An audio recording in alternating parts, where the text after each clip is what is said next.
আব্বু তোমার কাছে আমি চাই না কিছু বার, আমার মায়ের কাছে দাও যেতে দাও মিনতি আমার, আমার মায়ের কাছে দাও যেতে দাও মিনতি আমার।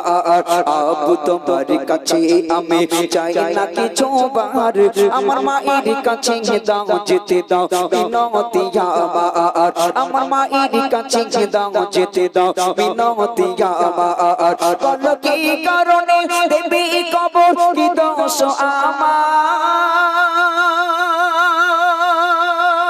আমি কইনি ছেলে তাই বলে কি নেই বাঁচার অধিকার, আমি কইনি ছেলে তাই বলে কি নেই বাঁচার অধিকার। আব্বু তোমার কাছে আমি চাই না কিছু বার, আমার মায়ের কাছে দাও যেতে দাও মিনতি আমার, আমার মায়ের কাছে দাও যেতে দাও মিনতি আমার। ছোট্ট একটা মেয়ে যার নাম হলো কি জামিলা, সে তার আব্বাকে বলছে, আব্বা তুমি আমাকে মেরো না, আমাকে ছেড়ে দাও, আমার মায়ের কাছে ফিরে যেতে দাও। কিন্তু না, সেই সাহাবা বলছে, ইয়া রাসূলুল্লাহ আমি কি করেছিলাম, আমার মেয়েটা যখন কাকুতি মিনতি করেছিল তখন আমি কি করেছিলাম। কবি লিখছেন, নবীর কাছে যেতে বলে গাইয়া কলবে, যে ভুল আমি করেছি ক্ষমা পাবো কি আমি। নবীর কাছে যেতে বলে গাইয়া কলবে, যে ভুল আমি করেছি ক্ষমা পাবো কি আমি। গর্ভবতী গর্ভবতী গর্ভবতী ছিল যখন আমার বিবি, তাই খুশি মনে বিদেশে গেলাম করতে আই পাতি, তাই খুশি মনে বিদেশে গেলাম করতে আই পাতি। কত আশা ছিল হবে ছেলে দেখাবো সবার,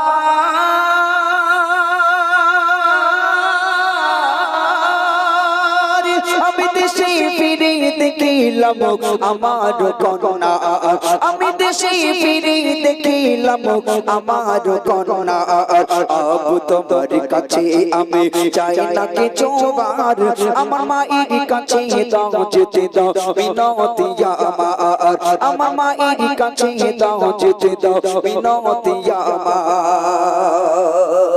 ইয়া রাসূলুল্লাহ আমি বিয়ে করলাম, সুন্দরী বউ হলো আমার, আমার স্ত্রী যখন প্রেগনেন্ট হলো, অন্তঃসত্ত্বা হলো, তাকে রেখে আমি বিদেশে চলে গেলাম কাজ করার জন্যে। কাজ করতে গেলাম বিদেশে, যাওয়ার সময় আমার স্ত্রীকে বলে গেলাম, যদি আমার ছেলে হয় তাহলে সুন্দর একটা নাম রেখো, আর যদি মেয়ে হয় বাঁচিয়ে রাখার দরকার নেই, মেরে ফেলে দিও। কারণ সে যুগে কন্যা সন্তান জন্ম নিলে তাদেরকে জীবন্ত কবর দেওয়া হতো। যে যুগে নারীদের কোনো সম্মান ছিল না, আল্লাহ রসুলের আসার আগে নারীরা ছিল খেলনার পুতুল, যার যেমন টাকা সে নারী ক্রয় করত, খরিদ করত, কেনাবেচা করত, তার শখ মিটে গেলে আবার সে নারীকে বিক্রি করে দিত টাকার প্রয়োজনে। আমার ভাইয়েরা, সেই যুগে আল্লাহ রসুল এসে বললেন, মায়ের পায়ের তলায় সন্তানের বেহেশ।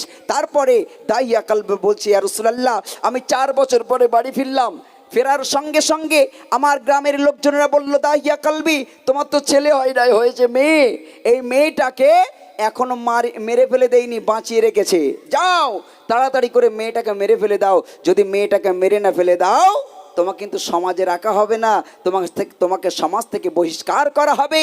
ইয়া রাসূলুল্লাহ আমি বাড়িতে গেলাম, আমার স্ত্রী দেখিয়ে দিল, ওটা তোমার আব্বু। আমার সেই ছোট্ট মেয়েটা জামিলা ছুটতে ছুটতে এসে আমার গলাটা জড়িয়ে ধরে গালে মুখে চুমা দিতে শুরু করলো, আর আব্বু আব্বু করে ডাকতে শুরু করলো। আমার তখন রাগ হচ্ছিল, আর ভাবছিলাম মেয়েটাকে মেরে ফেলে দেওয়া যায় কেমন করে। তারপর মাথায় একটা বুদ্ধি এলো, কি বুদ্ধি, কবি ছন্দের মাধ্যমে লিখছে, শুনুন। আমি কি করি গাই ভেবে না পাই একে কেমন মারা যায়, বলি চলো সোনা আজকে তোমার মামার বাড়ি যাই। আমি কি করি গাই ভেবে না পাই একে কেমন মারা যায়, বলি চলো সোনা আজকে তোমার মামার বাড়ি যাই। নতুন জামা পরে মেয়ের খুশির সীমা নাই, নতুন জামা পরে মেয়ের খুশির সীমা নাই, সেই মরুভূমির উপর দিয়ে খুশিতে দৌড়ায়, সেই মরুভূমির উপর দিয়ে খুশিতে দৌড়ায়, সে কিছু পরে পানির তরে করে হাহাকার, সুযোগ বুঝে ভাবলাম আমি কবর খড়িবা, সেই সুযোগ বুঝে ভাবলাম আমি কবর খড়িবা। আব্বু তোমার কাছে আমি চাই না কিছু বার, আমার মায়ের কাছে দাও যেতে দাও বিনতি আমার, আমার মায়ের কাছে দাও যেতে দাও বিনতি আমার। আব্বু তোমার কাছে আমি চাই না কিছু বার, আমার মায়ের কাছে দাও যেতে দাও বিনতি আমার। ইয়া রাসূলুল্লাহ, ইয়া হাবিবাল্লাহ হুজুর, মেয়েটাকে মেরে ফেলে দেওয়ার জন্য বললাম চলো মা তোমাকে মামার বাড়ি থেকে ঘুরিয়ে আনি। আমার ছোট্ট বাচ্চা মেয়ে জামিলা মামার বাড়ি যাবে শুনে কি আনন্দ, কি আনন্দ, নতুন জামা পরে রেডি হয়ে গেল। হাই রে হাই, আমি বাচ্চাটাকে নিয়ে মরুভূমির উপর দিয়ে চলতে শুরু করলাম। আমার মেয়েটা অনেক দূর দৌড়ে দৌড়ে যায়, হাতছানি দিয়ে ডাক দেয় আর বলে আব্বু তাড়াতাড়ি করে এসো, আজ আমি সবাইকে ডেকে ডেকে দেখাবো, দেখ এটা আমার আব্বু, আব্বু তাড়াতাড়ি করে এসো। দৌড়াচ্ছিল, দৌড়াতে দৌড়াতে কিছু দূর যাওয়ার পরে আমার মেয়েটা বলল আব্বু আমার পানির পিপাসায় বুকটা ফেটে যায়, একটু পানি পান করাও। আমি সেই সুযোগটা কাজে লাগিয়ে বললাম মা এটা তো মরুভূমি, এখানে তো পানি পাওয়া যায় না, তবে একটু গর্ত খুঁড়লে পানি পাওয়া যেতে পারে। আমি গর্ত খুঁড়তে শুরু করলাম, বালিগুলো যখন খুঁড়ছিলাম, বালিগুলো যখন ছিটকে ছিটকে আমার গায়ে লাগছিল, আমার ছোট্ট বাচ্চা মেয়ে জামিলা আমার গা থেকে বালিগুলো ঝেড়ে ঝেড়ে ফেলে দিচ্ছিল। শুধু তাই না, আমি যখন দরদর করে ঘামছিলাম, আমার মেয়েটা আমার গা থেকে ঘামগুলো মুছে দিচ্ছিল আর বলছিল আব্বু আমি পানি খেতে চাই না, তাই বলে তোমার কষ্ট আমি সহ্য করতে পারছি না, আব্বু তুমি চলো আমি পানি খেতে চাই না, তোমার কষ্ট আমার ভালো লাগছে না, আমি দেখতে পাচ্ছি না। আমার মেয়েটা বলছিল, কিন্তু আমি তার কোনো কথায় কান্না দিয়ে গর্ত খোঁড়া কমপ্লিট করে যখন খটখটে মাটি, সেই মাটিতে দেখিয়ে বললাম যাও মা এর ভিতরে পানি পেয়ে যাবে। আমার মেয়েটা আমাকে এত বিশ্বাস করতো, এত ভালোবাসতো, আমার কথা মতো সেই গর্তের ভিতরে নেমে গেল। সঙ্গে সঙ্গে আমি কি করলাম, কবি লিখছে শোনান। পানি খুঁজতে মেয়ে যখন ওই নামে কবরে, আমি উপর থেকে বালি ঢেলে দিলাম কবরে। পানি খুঁজতে মেয়ে যখন ওই নামে কবরে, আমি উপর থেকে বালি ঢেলে দিলাম কবরে, আমি উপর থেকে বালি ঢেলে দিলাম কবরে। তার দমটি বন্ধ হবার আগে বললো আমারে, তার দমটি বন্ধ হবার আগে বললো আমারে, আব্বু বলে ডাকিব না আর কব তোমারে, আমি আব্বু বলে ডাকিব না আর কব তোমারে। আব্বু তুমি খুশি হলে দুঃখ নেই আমার,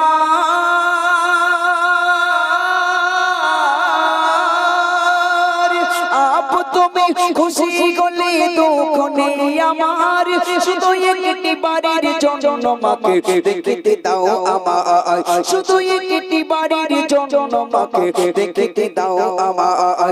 আব্বু তোমার কাছে আমি চাই না কিছু বার, আমার মায়ের কাছে দাও যেতে দাও বিনতি আমার, আমার মায়ের কাছে দাও যেতে দাও বিনতি আমার। আব্বু তোমার কাছে আমি চাই না কিছু বার, আমার মায়ের কাছে দাও যেতে দাও বিনতি আমার। ইয়া রাসূলুল্লাহ, ইয়া হাবিবাল্লাহ হুজুর, আমি যখন তার পরিপূর্ণ গলা পর্যন্ত বালি দিয়ে ঢেকে দিলাম, আমার মেয়েটা বুঝতে পারলো আমার আব্বু আমাকে মেরে ফেলে দিতে চাই। তখন আমার মেয়েটা মিনতি করে বলল আব্বু আমি তোমাকে কখনো আর আব্বু বলে ডাকবো না, আমাকে মেরো না, আমাকে ছেড়ে দাও, আমার মায়ের কাছে ফিরে যেতে দাও, আর কখনোই তোমাকে আব্বু বলে ডাকবো না। তুমি যদি আব্বু বলে ডাকলে অসন্তুষ্ট হও, তোমাকে আব্বু বলে আমি ডাকবো না, তাই বলে তুমি আমাকে মেরো না, কারণ আমার মা আমাকে বড় ভালোবাসে, আমার মায়ের কাছে ফিরে যেতে দাও। কিন্তু তার কোনো কথা না শুনে আমি যখন বালি ফেলতে শুরু করলাম, তারপরে যখন মুখটা জেগে রয়েছে, শুধুমাত্র মুখটা জেগে আছে, আমার মেয়েটা বললো মুচকি মুচকি হাসতে হাসতে বললো আমার আব্বু তুমি যদি আমাকে মেরে ফেলে দিয়ে খুশি হও, ও আব্বু 4 বছর পরে তোমাকে দেখেছি, আমি যে তোমাকে বড় ভালোবেসে ফেলেছি আব্বু, ও আমার আব্বা জান, আমাকে মেরে যদি তুমি খুশি হও, তোমার খুশির জন্য আমি হাসতে হাসতে মরতে পারি। আমার ভাইরা সঙ্গে সঙ্গে দাহিয়া কালবি বলছি ইয়া রাসূলুল্লাহ, আমি পরিপূর্ণ যখন তাকে ঢেকে দিলাম আর তার মৃত্যুর জন্য অপেক্ষা করছিলাম, কিছুক্ষণ পরে ওই মাটির ভিতর থেকে, বালির ভিতর থেকে, ওই গর্তের ভিতর থেকে একটা আওয়াজ ভেসে এলো।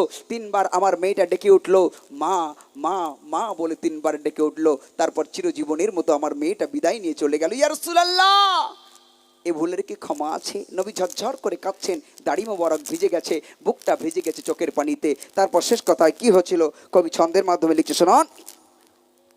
আমি কি করি গায় দয়ার নবী কেতে বলে দাগিয়া কালবি তোমায় ক্ষমা করবে কিনা জানে আল্লাহ রাব্বি তোমায় ক্ষমা করবে কিনা জানে আল্লাহ রাব্বি দয়ার নবী কেতে বলে দাগিয়া কালবি তোমায় ক্ষমা করবে কিনা জানে আল্লাহ রাব্বি তুমি ইমানে এনে মুসলিম হয়েছো সাহাবী তবু আমার থেকে থাকবে দূরে জানাই এ আরজি তবু আমার থেকে থাকবে দূরে জানাই এ আরজি বলে সাইফুদ্দিন মিমি নারীর করো সমাদার এই নারী জাতি গণ তোমার জান্নাতের রাগাবার এই নারী জাতি গণ তোমার জান্নাতের রাগাবার আব তোমার কাছে আমি চাই না কিছু বার আমার মায়ের কাছে দাও যেতে দাও মিনতি আমার আমার মায়ের কাছে দাও যেতে দাও মিনতি আমার আব তোমার কাছে আমি চাই না কিছু বার আমার মায়ের কাছে দাও যেতে দাও মিনতি আমার আমার মায়ের কাছে দাও যেতে দাও মিনতি আমার আমার মায়ের কাছে দাও যেতে দাও মিনতি আমার কোজির তকবীর দাও নারী তাকবীর